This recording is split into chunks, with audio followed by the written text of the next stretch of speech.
Climate change will mainly impact on the society via water, and that will mainly happen through two parts. Either you have too much water or too little water.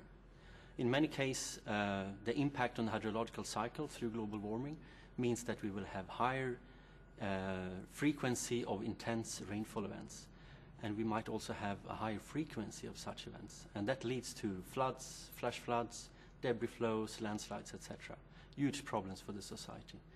In the other end of the scale, we will have problems with droughts, dry spells, and that's more slow onset disasters or hazards.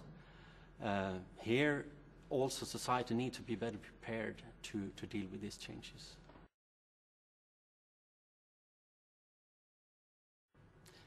The society needs to adapt to climate change in many different ways. One important field is, of course, to ensure that infrastructure is the best possible to deal with floods, for instance. In many cases, embankments are put into place to keep floods on one side and people on the other side. But here we often encounter problems because if an embankment is not built in a proper place using the proper material, it might break and cause more problems than it had if it was not built there from the first place.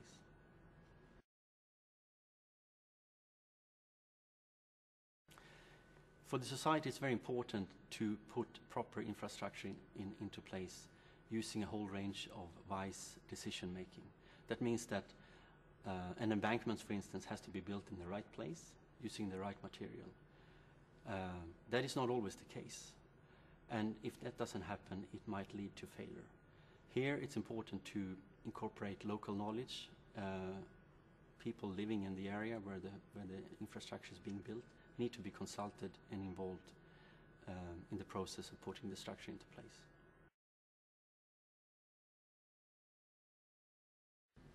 In the Himalayan region, for instance, people have gathered knowledge on how to deal with too much and too little water over time. In many cases, people know where water will flow when there's an excessive rainfall, a lot of water coming in short time in one place. This knowledge needs to be acknowledged and supported. That means that resources from the outside, in many cases, has to be brought into a local level to support people's decision making on where to build houses, how to adjust the fields, etc.